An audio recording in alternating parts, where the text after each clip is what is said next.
Olá, meus queridos alunos, sou a professora Joana Lúcia, estamos aqui reunidos para mais uma aula, do nosso FTM de Artes. Estamos na nossa última unidade, ao qual iremos estudar, a linguagem da música, no Brasil. Eu me lembro que na aula passada eu falaria sobre o machixe, e aí eu resolvi parar a videoaula, para dar continuidade hoje. Então, pessoal, o machixe, ele é um ritmo brasileiro que ele vem misturar dois ritmos. A polca, que veio com os portugueses, e o lundu. O lundu, ele é uma dança africana. Eu vou ver se eu passo aqui para vocês verem o ritmo do lundu. Eu tinha um vídeo dos quilombolas aqui da região de Degredo e eu acabei perdendo, Mas eu vou pegar um vídeo do lundu disponível no YouTube para vocês verem como que é essa dança. Esse ritmo, essa música lundu, ela é marcada por uma dança que a gente classifica como baixa, porque você marca bem os pés, no chão quando está dançando. Só um instante que eu vou mostrar para vocês. Então, pessoal, continuando, dos vídeos que eu encontrei aqui, o mais próximo do real mesmo, do lundu, é este aqui. Por quê? Muitas das vezes fala que é lundu, você abre, tem um homem e uma mulher dançando, um outro ritmo, muito mais próximo do machixe do que o lundu. O lundu, ele é caracterizado no chão, e a pessoa dança em grupo ou individual, mas sem um pegar no outro, sem ser par, sem ser dupla, homem e mulher, tá? E aí você deve estar se perguntando, ora, a professora está falando de dança ou de música? Eu aproveito a ocasião e falo dos dois, tá, pessoal? Para não precisar voltar. Então, olha só, o lundu, ele é assim, tá? Tanto no individual quanto no grupo, ele tem esse ritmo marcado, que parece muito a catira também, que nós vamos falar daqui a pouco, quando estivermos falando de dança, tá? O lundu, ele vai de encontro ao grupo de quilombolas, que geralmente dançam isso em grupo, tá? O vídeo que eu tinha, infelizmente, ele era maravilhoso, eu acabei perdendo, Mas é um ritmo, e aí tem outros ritmos também, que por região em região vai mudando, Tem o lundu marajoara, tem o lundu bastião, lundu da folia de reis, mas basicamente olha lá, tá vendo? O passo marcado, uma dança baixa, onde você movimenta apenas as pernas, ao som dos batuques, dos instrumentos, que vai originar aí o som característico do lundu, tá? Por que eu tô falando do lundu? Para vocês entenderem o machixe, O que é o machixe? O machixe já é um outro ritmo, que surge também no Brasil. Esse vídeo aqui, ó, esse homem, Origens do Frevo e da Rua, ele fala das origens das danças, aqui do Brasil. É um vídeo que vale a pena vocês assistirem, eu vou deixar lá na sala de aula de vocês, mas ele vem explicar que o machixe ele surge no século XIX, século XX. Lá na sala de aula de vocês já tem um outro vídeo de uma minissérie antiga da Globo, em que a filha da Regina Duarte explica isso. A Globo reproduz o surgimento disso, Porque a polca, como eu disse, vem com os portugueses, com os europeus, Europa, um ritmo mais agitado, mas ao mesmo tempo todo tradicional, toda a sua beleza. E aí mistura com o lundu dos negros, aquele ritmo contagiante, aquela alegria toda. E aí surge o machixe. E o machixe, quando surge, ele recebe todo o preconceito daquela sociedade da época, que vê com maus olhos essa dança, pelo envolvimento do homem e da mulher, E ali ela sofre um preconceito muito grande. Para a época, aquilo ali era absurdo, E aí, esse rapaz, ele explica muito bem, vale a pena vocês verem um vídeo, em que ele diz que para poder ser aceito, o machixe ele foi introduzido em vários teatros da época, né? Usaram a técnica que os gregos usavam, quando os gregos queriam que o povo absorvesse ou aprendesse ou aceitasse alguma coisa, eles colocavam nos teatros, né? E na Grécia Antiga. E isso até hoje, né, é feito quando a sociedade quer uma coisa, quando o governo quer uma coisa, ele vincula as mídias, né, a TV, os canais abertos de massa popular para poder convencer o povo daquilo que ele quer, né? Um exemplo mesmo é o Enem. O governo não quer adiar o Enem, então ele vai colocando propagandas de jovens incentivando fazer o Enem, estudar, né? E observa o cenário. Nenhum deles é indígena e nenhum deles é negro pobre de favela, né? São todos classe média. As classes médias conseguem ter acesso à internet e estudar, mas o pobre não, né? Então, só um adendo aí para vocês entenderem como que a mídia, ela pode ser utilizada para fazer um povo aceitar alguma coisa.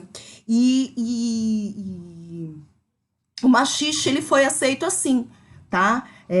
Para que a sociedade da época o aceitasse bem, ele foi colocado em alguns teatros da época, alguns saraus que se faziam, e ele ganhou o nome de tango brasileiro para ser mais bem visto e aceito, né?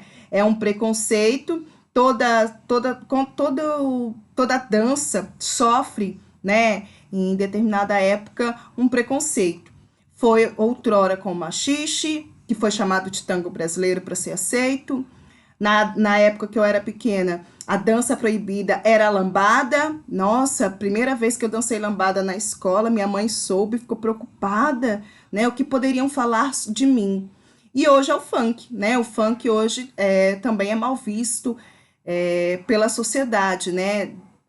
Dependendo da letra, até eu, desculpe a minha sinceridade, até eu repreendo por conta de apelo sexual enorme, às vezes, para crianças, né? Como nós vimos alguns MCs, crianças cantando, né, músicas de baixo calão, num apelo sexual muito grande. Isso aí eu sou contra, porque a criança ela não deveria ser estimulada à sexualidade. Eu acho que tudo tem a sua hora e o seu momento, né? Um adulto querer dançar quadradinho de 8, querer fazer acontecer, dançar sem calcinha no baile funk, o problema é do adulto. Agora, quando o adulto põe a criança para cantar esses ritmos, eu não aceito. Eu acho que isso daí é passar por cima dos direitos, é um abuso, digamos assim, de um ser que ainda não tem maturidade intelectual suficiente para discernir o que é certo do que é errado, né? Mas, enfim, voltando para cá. Eu uso esse vídeo para mostrar para vocês como que dança o machixe. Olha, ainda mais sensual que a polca. Ele continua sendo bem marcado nos passos, só que uma sensualidade maior do que a polca, né? Olha lá, o machixe, tá vendo? Então, para a época em que ele foi lançado, né, esse rebolado aí da mulher com o homem, né, não era bem visto, né? Não era uma coisa muito aprovada pela sociedade conservadora, né? E olha, Claro que dentro da e os passos marcados, vocês viram, continua, lembra muito os passos do homem, no caso, do samba de gafieira, né? O teatro de revista começava a inserir cenas que usavam aí, machixe. Teatros de revistas começam a inserir a cena do machixe e o carnaval. O carnaval abstrai o machixe também, assim como o frevo. E são dois ritmos que caem no gosto popular. Da elite brasileira era chamado de tango brasileiro. Foi a estratégia que eles usaram, porque era mais ou menos a época. Enfim, pessoal, seguindo aí, então vocês conheceram o lundu, vocês conheceram o machixe, e voltando agora para a linguagem da música, o choro eu já havia apresentado para vocês, né, cujo o repercussor é o Pixinguinha, e vamos para o carimbó.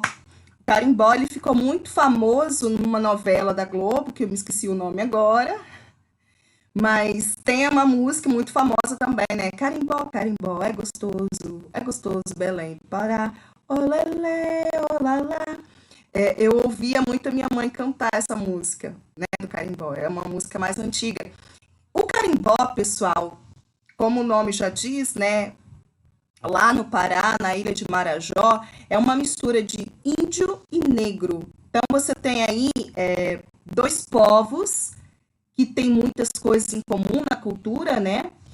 E uma alegria contagiante e um ritmo contagiante garantidos pela influência do batuque, né? Um instrumento de origem negra, mas que também é muito utilizado pelas tribos indígenas e com percussão, né? E as cordas e instrumentos de sopro. Então vamos ver um vídeo do carimbó?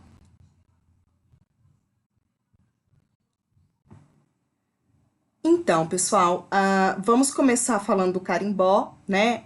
É um ritmo musical e dança, onde os braços, os pés são muito utilizados. É comum ao povo do Pará, tá? É uma dança típica daquela região. E fica difícil dizer se é de índio ou se é de negro.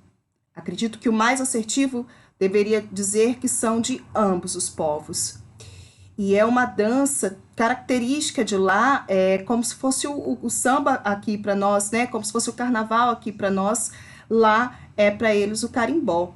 É uma dança marcada por passos e um bailado das saias das mulheres, né? A saia rodada, isso garante ao carimbó toda a beleza. Você deve estar se perguntando, por que eu, pedagogo, né, tenho que saber disso, professora? Pois bem, vou te explicar. Com o multiculturalismo que temos hoje na educação, né, na sociedade, as escolas estão substituindo cada vez mais as danças, né, de festa junina por festival, por danças populares brasileiras, entre outros nomes, ao qual eles não trabalham só a festa junina, mas trabalham ritmos, cultura de todos os povos, né, do Brasil. E essas festas culturais, né, igual na escola que eu trabalho já fez o Brasil, uma só nação, um só povo, mas com diversidade, enfim, são vários nomes que se remetem a vários ritmos brasileiros. E geralmente cada série ou cada sala da escola fica com um ritmo, né, de dança para mostrar. No intuito de quê? De conhecer mais sobre a cultura popular brasileira, de mostrar um pouco de cada região do Brasil e desvincular a festa junina dos santos católicos, que, querendo ou não, acabou ficando um pouco atrelado. Mas eu já expliquei a vocês que a festa junina não tem nada a ver com santos católicos. A festa junina, ela tem a origem como uma festa de agradecimento pela colheita. É por isso que muitos lugares fazem festa do milho, como muitos evangélicos dão o nome de festa do milho. E outros evangélicos os criticam dizendo que é uma desculpa para fazer festa junina. Não é. Junho, aqui no nosso Brasil, né? Maio, junho, é o período que você começa a colher o milho e vai até final de julho. Então, a fruta da estação, né? E muitos povos fazem festa até para quê? Para vender os produtos, né, feitos do milho. Assim como existe a festa da uva, a festa do morango.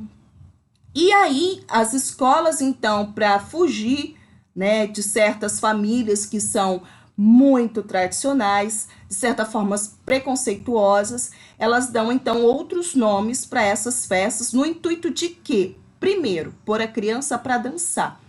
A escola, ela não quer desvirtuar ninguém, ela não quer desrespeitar a cultura de ninguém, muito pelo contrário.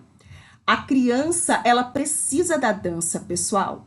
Na educação infantil, ela dança muito, ela se movimenta. À medida que vai amadurecendo essa criança, a dança é tirado dela de uma forma muito abrupta. Às vezes ela termina a educação infantil, vai primeiro ao quinto E são poucas as danças, depois do sexto ao nono é quase nada. E não deveria, por quê?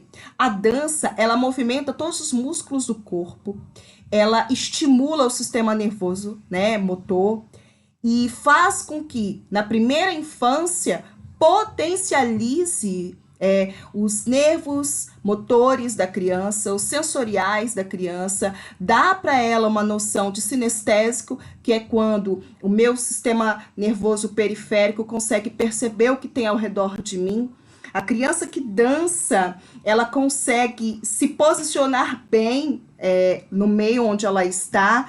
Então, isso daí ajuda na coordenação motora, né? Quando ela crescer, que ela ser um adulto, ela não vai ser atrapalhada, digamos assim, ou desastrada, porque ela desenvolveu bem esse sinestésico. O que é o sinestésico? Professora, eu não entendi. Feche seus olhos.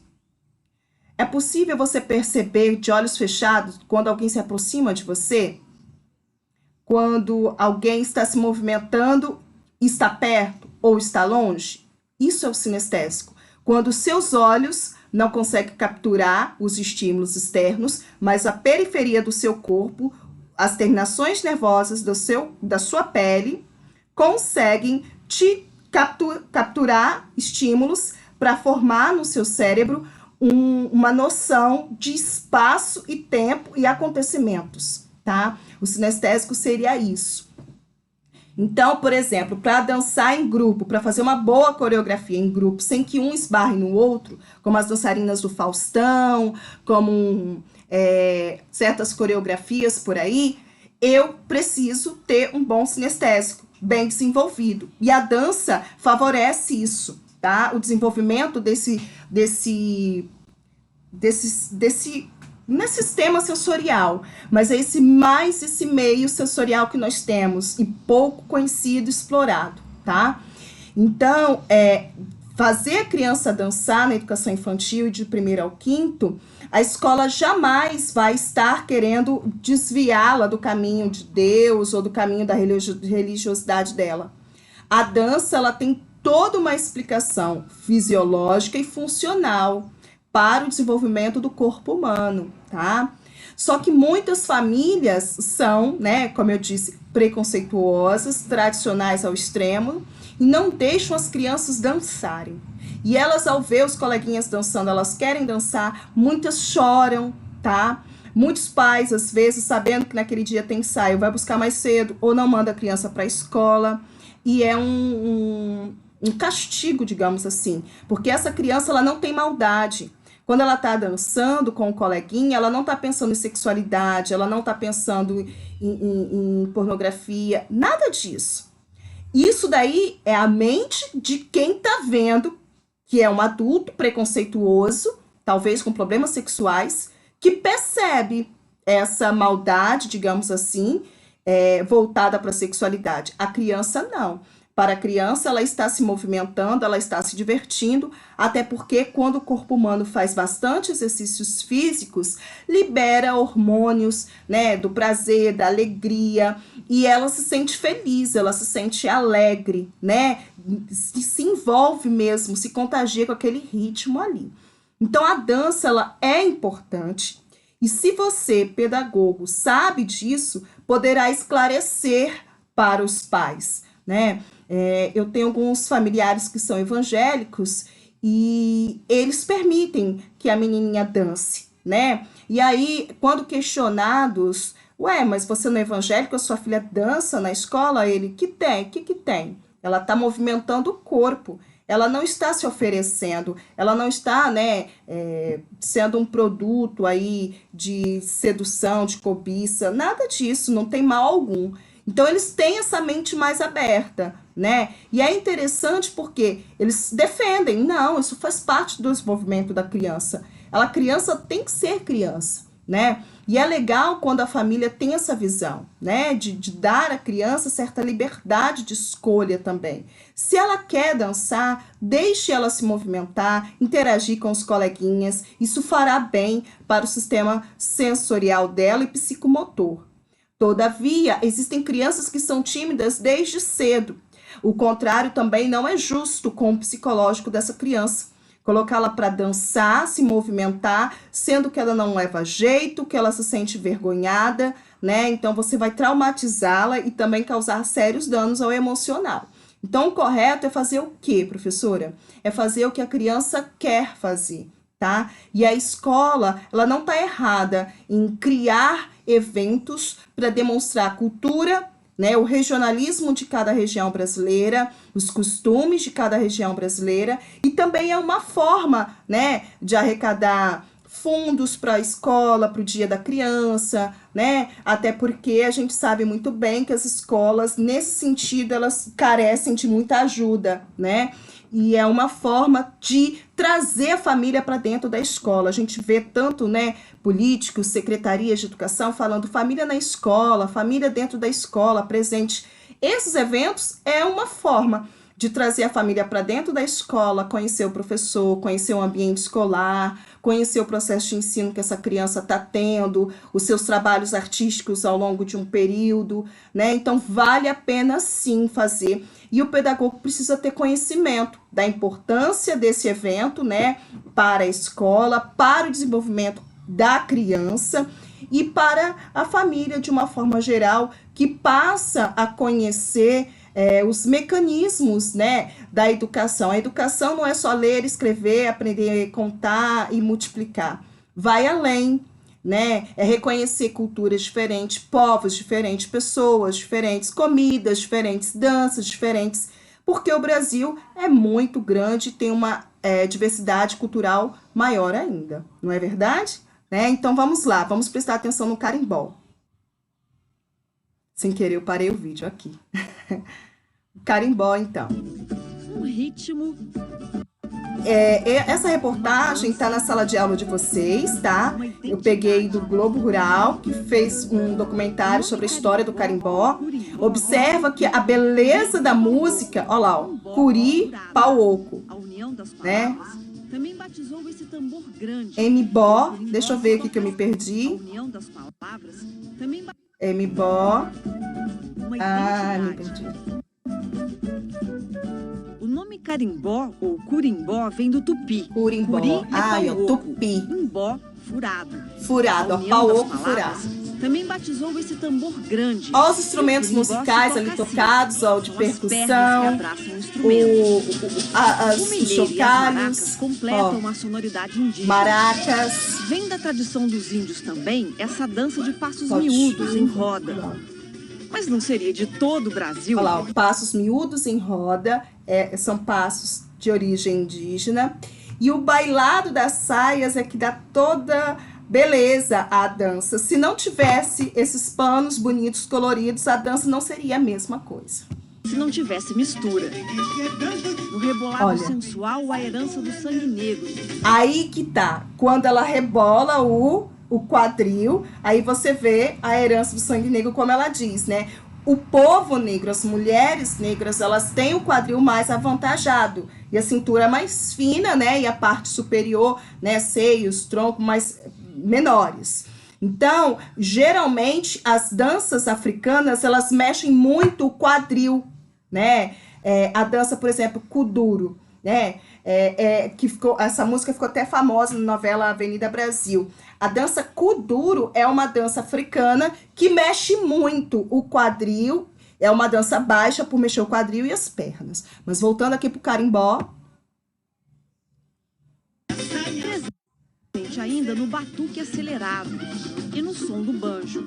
Ó, o banjo. O branco europeu vem no saxofone, a flauta ou o clarinete. Olha lá, a flauta, o saxofone e o clarinete, né, que é esse daqui, são da Europa. Então, é difícil você falar assim, esse ritmo é 100% africano, a não ser o lundu, né? Os ritmos que se formaram aqui no Brasil, eles são mistura de instrumentos, de danças, de passos, das etnias que formam o povo brasileiro. Continuando. E esse jeitinho de dançar em rodopios com a formação de casais é bem português. Aí, ó. Dançar em rodopios em casais é do estilo português, que já nos lembra a quadrilha, né? Que são os portugueses que traz para o Brasil. Tudo isso está muito ligado ao estado do Pará, principalmente nessa região do estuário do Rio Tocantins, Ilha do Marajó e Nordeste do Pará. Olha, ó. No Pará, tá vendo? No estuário do Rio Tocantins, olha a região do Pará, na Ilha do Marajó, que isso vai se desenvolver, tá vendo? Gente, a minha vontade de conhecer lá é muito grande. Vontade de comer um pato no tucupi. Ai, delícia! Concentra a grande maioria de grupos de carimbó do estado. Tem até festival como este no município de Marapanim. Tá vendo? Existem festivais de dança, e isso faz o quê? Movimenta a economia da cidade, movimenta no sentido de levar turistas para lá, né? Então, é algo muito característico da cultura do Pará. Sigamos aí, porque senão a gente não acaba, né? São vários ritmos. Pois bem, o maracatu, pessoal, ele já é do Recife, do Pernambuco, tá? O maracatu vem o cortejo religioso de origem afro-brasileira. O canto é um diálogo entre o solista e o coro, tá? Então, vamos ver o maracatu. Eu encontrei um vídeo aqui que eu vou deixar para vocês, na videoaula de vocês.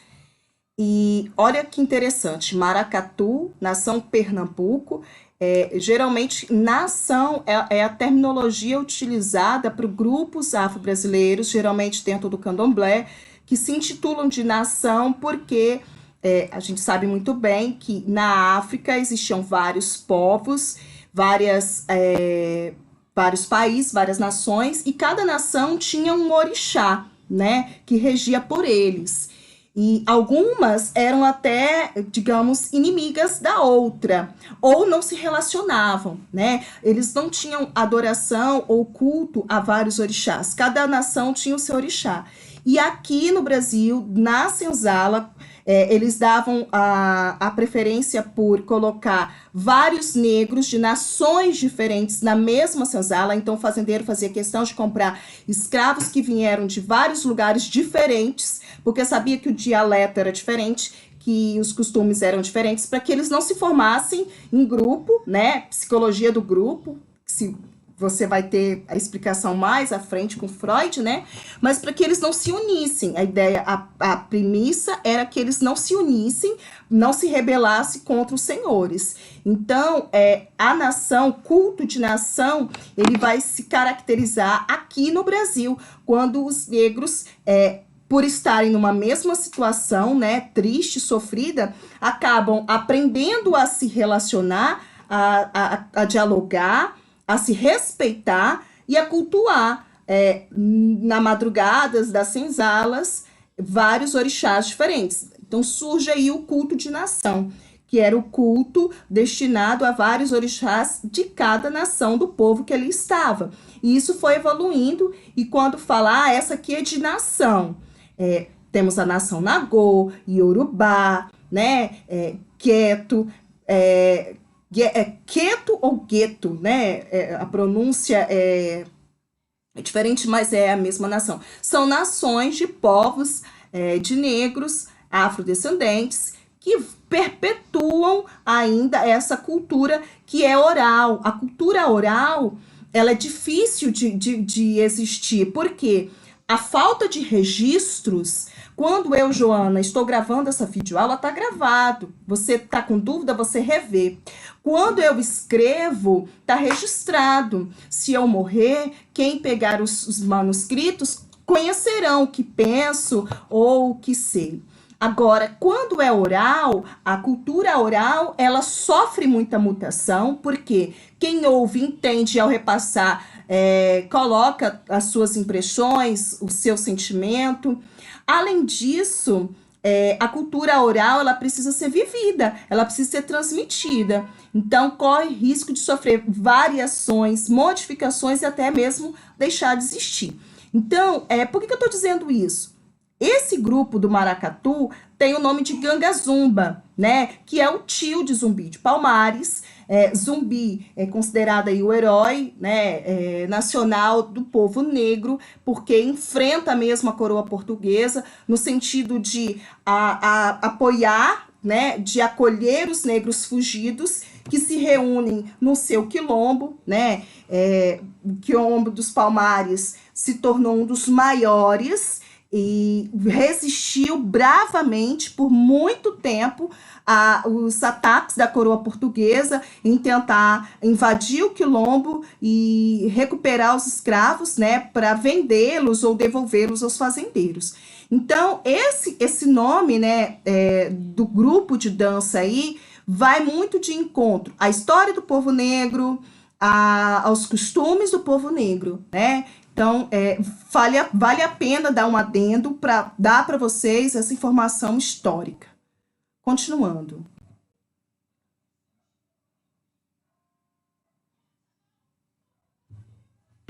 Negro sofreu, negro apanhou. Presta atenção, pessoal, nos trajes deles.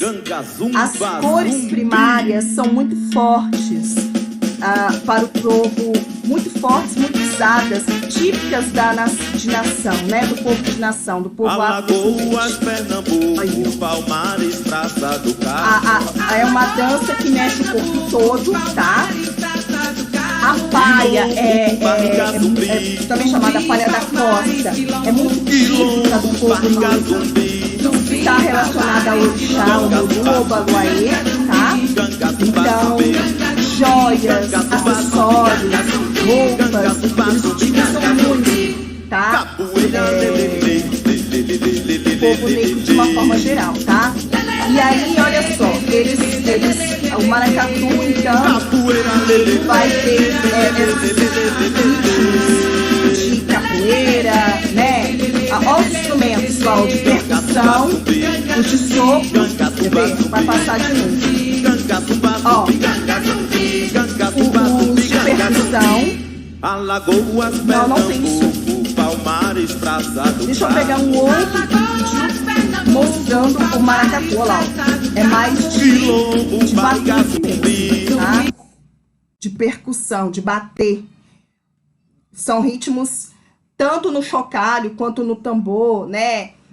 São ritmos feitos a partir da percussão, de movimentos aí, né? De sacolejar, de bater em instrumentos.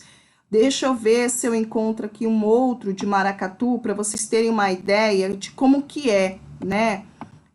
Às vezes você pega um ritmo e você pensa que todos é igual, mas para você chegar a essa conclusão de como que é a dança, é interessante você ver vários vídeos da própria dança em si, tá certo? Os arcos. Olha lá, ó, tá vendo? Maracatu, dança dos arcos. É o mesmo grupo, viu? As mesmas pessoas. Mas olha, ó, aqui o sopro. Já é um ritmo onde eu tenho instrumento de sopro que até então eu não tinha. Olha lá, ó. E aí muitas cores primárias, secundárias. E o uso, né, da chita, o povo negro gosta muito de tecidos estampados, assim, coloridos, extravagantes, né? Olha lá. Então, você pode perceber que o maracatu, ele mexe o corpo todo, uma dança que se dança em grupo, tá vendo? Não tem nenhum apelo sexual, homem e mulher dançam de forma igual, tá vendo? Isso é interessante, isso é a parte da dança, mas ao mesmo tempo eu falo de música, quando eu mostro vocês que é uma música que a gente pode chamar de um ritmo musical muito denso. Por quê? Porque existem vários instrumentos, eu tenho de percussão, eu tenho de sopro, nesse caso aqui, olha lá, ó, tá vendo?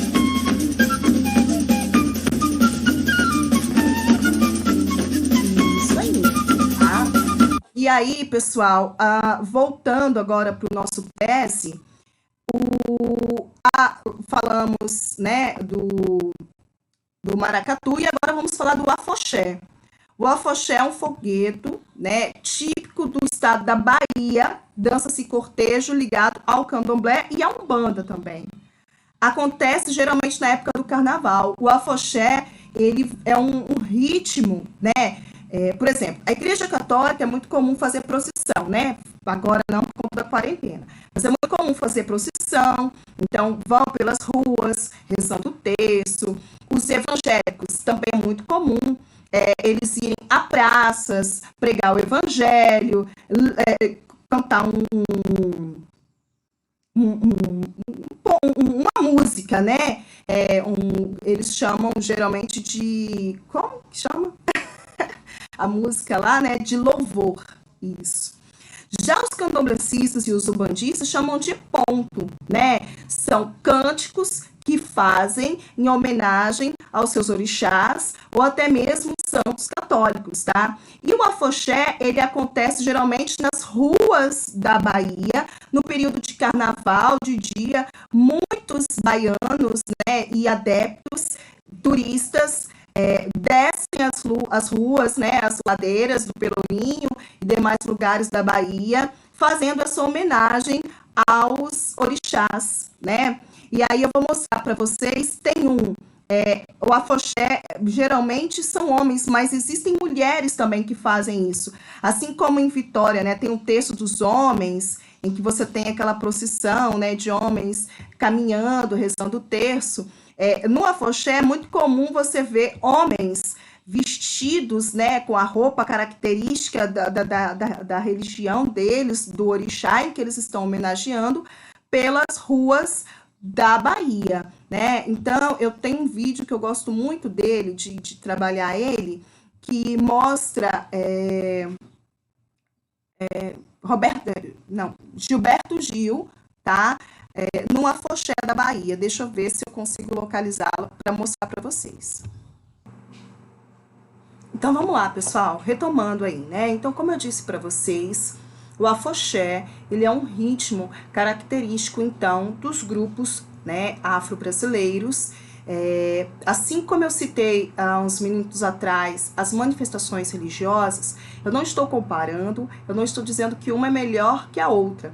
Eu só estou dando exemplos de manifestação de fé, né? Quando o católico faz tapetes pelas ruas para que depois a procissão possa vir, né, pisando em cima e louvando o Senhor da maneira deles, é um ato de fé. Quando o evangélico vai à praça pregar o evangélico e cantar um louvor, é um ato de fé. Quando o grupo de Folia de Reis vai de casa em casas, cantando, levando o estandarte, também é um ato de fé. Assim também é o afoxé, pelas ruas, né, da cidade. Eles se caracterizam nas cores do orixás que eles estão homenageando. Aí, no caso, são os filhos de Gandhi, e aí geralmente é a cor branca e azul, tá? São homens, mas existem mulheres também, embora predomine mais homens, também existem mulheres nessas procissões, tá? E é um ato de fé.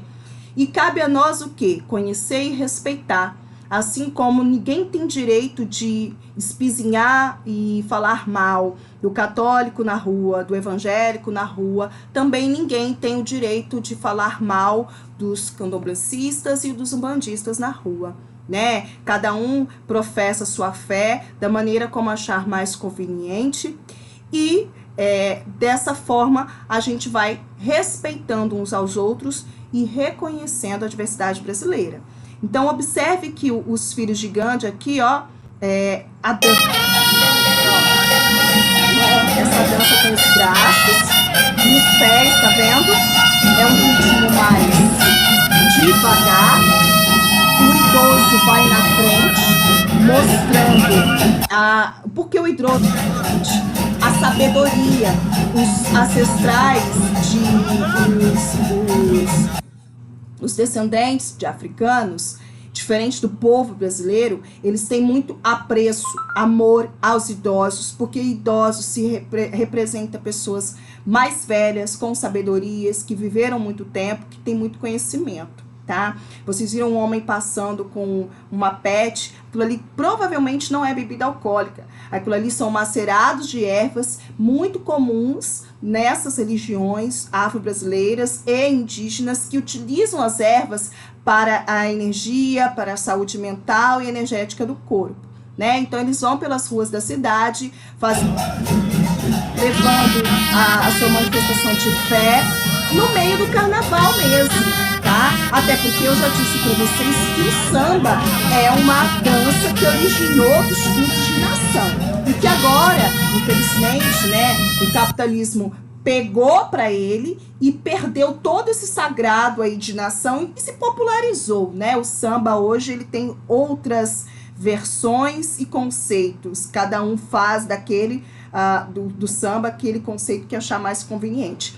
Mas o fato é que essas pessoas, elas não deixam de trabalhar a sua fé no carnaval. Assim como certos evangélicos se reúnem para louvar o Senhor, católicos também fazem isso, eles também se reúnem para fazer o louvor deles da maneira como eles pensam que tem que ser, tá? E eles não têm vergonha disso, isso eu acho bonito. Eles não têm vergonha de se vestir, ir para a rua, cantar, dançar e mostrar a sua religiosidade, né? Muitos católicos, mas tem vergonha de falar da Bíblia, de sair com ela na mão. Muitos evangélicos estão com a Bíblia debaixo do braço, mas não sabem pôr em prática o que está ali.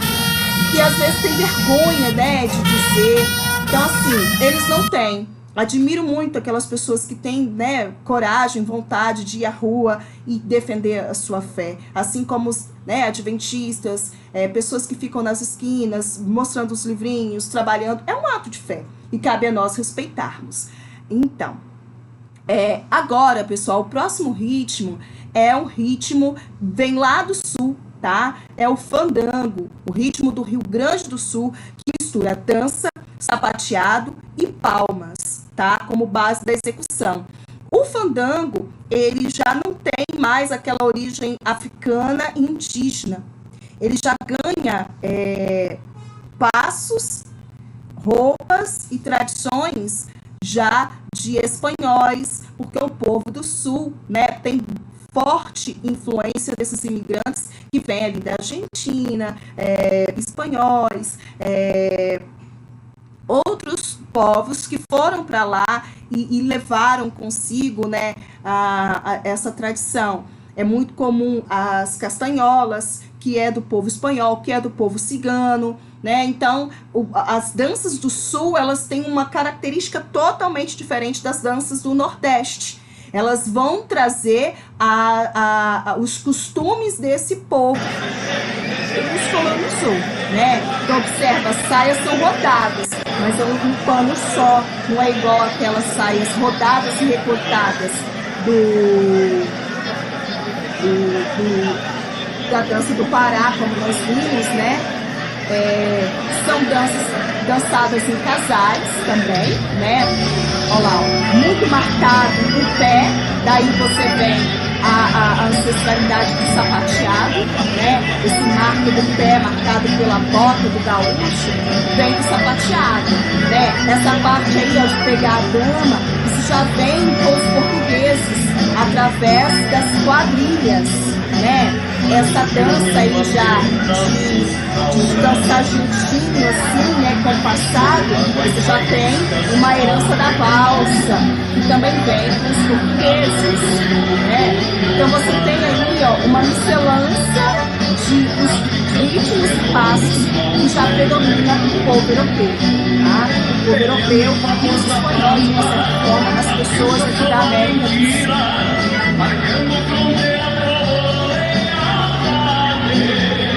Então, o fandango, ele é muito parecido com o forró. E existe no sul, pessoal, vários fandangos, tá? Tem o fandango de galpão, como é esse que vocês estão vendo, o fandango de salão, vários ritmos típicos de fandango. Então, o vaneirão é um outro ritmo do sul, mas muito próximo ao fandango.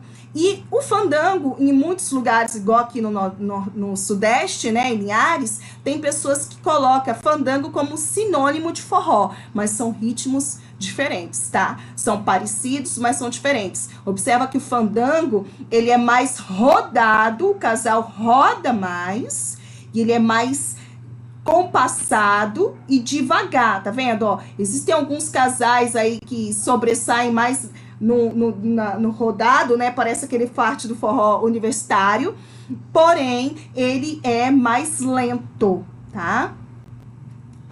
Olha só, chegamos a 45 minutos, tem muito tempo já de videoaula. Eu me despeço daqui e a gente se vê na nossa próxima videoaula ainda sobre música, teatro e dança, tá certo? Olha, um grande beijo pra vocês e até mais.